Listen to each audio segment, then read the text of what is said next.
Join us next time for a brand new list of what you should bring to France. Okay, first of all, it is crucially important to bring any paperwork related to you and your life. Your birth certificate, yes, you will need it. If you're grown up from the United States, you're like, why do I need my birth certificate?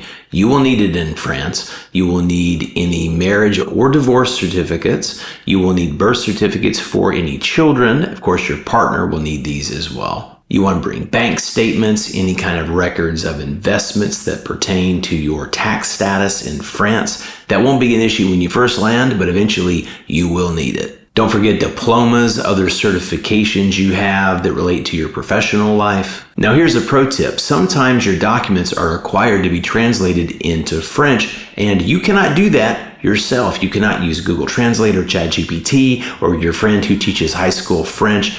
They must be done by a translator who is certified by a French court. It takes a little bit of time, although it's usually pretty quick service. There are a lot of these people around, and it does cost a bit of money. It's usually by paid. Some people charge by word count. It just depends. But they must be done by someone who has that French court seal of approval. If there are any medications you rely on, you want to bring a 3-month supply of them along with a doctor's prescription for everything. Now, you may need to have that translated. That doesn't probably have to be done by a certified translator, but you need something you can show the authorities that explains why you're allowed to have what you're allowed to have. Be aware that certain medicines are a controlled substance in France, even if you have a prescription back home, and you just can't bring them in. There are lots of websites that tell you what you can and can't bring. You can also get online ahead of time for any medicines you take and search if they exist in France, what the brand name is, what you need to ask for at the local pharmacy. And if something that you take back home is not available in France under the same formulation, ask your doctor before you leave to do a little bit of research and recommend what you should transition to once you actually come to France. In terms of electronics, do bring any essential electronics that you need, like your laptops or cell phones or cameras.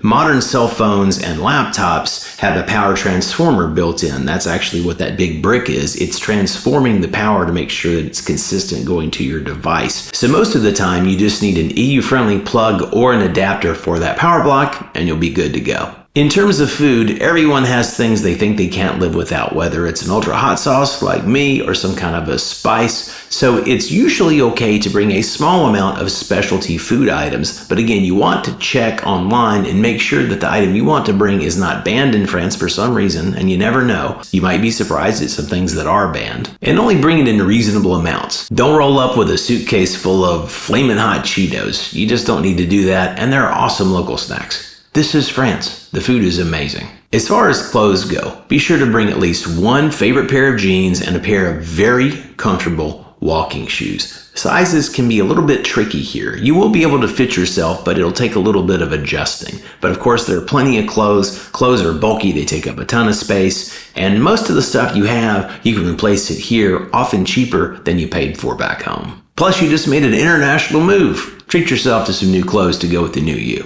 Now, I didn't do this, but I've seen it recommended online, and I understand why it's a good idea.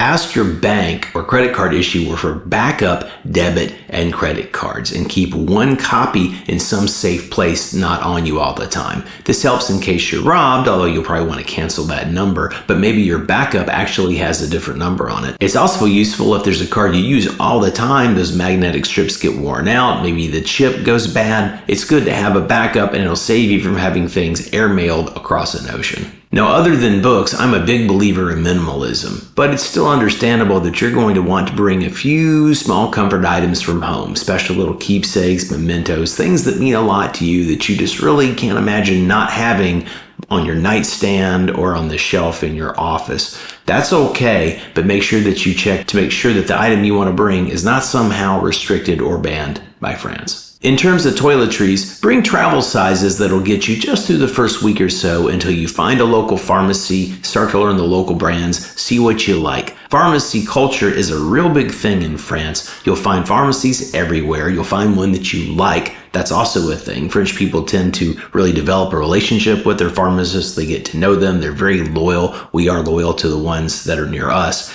Go in, browse around, try a few things, figure out what you like, and pretty soon you'll have your own shelf of local brands that make you just as happy as what you left back home. Another pro tip is that some of the things you're used to finding at a pharmacy in the US are not sold in the pharmacy here. They may be prescription only. They will have different ingredients. For instance, you will not find any US antiperspirants here in France. There are a lot of reasons for that, but one of them is that the chemicals used to make those antiperspirants that they sell in North America are typically banned. The effective chemical is banned for use in humans here, and that should tell you something. But you will find local substitutes for almost everything that works. It just may take a little bit of trial and error. In terms of traveling around locally or within Europe, have a small suitcase. Bring compact luggage, bring a really useful backpack, bring something that you can just put the essentials in. You don't want to overpack. The metros and the trains and the airplanes, of course, are always tight on space, and it's going to be a lot easier for you to move through the crowds of people in the bigger cities if you just have your small little bag instead of some giant oversized American monstrosity. Now, this last item is going to be hard to find outside of France, but it's something you're going to want to buy pretty much as soon as you get here and kind of get set up. A power strip like this is absolutely awesome, and it will save your gear. It has a French plug on the end and then a circuit breaker on the actual socket side to protect your gear in case there's a power surge.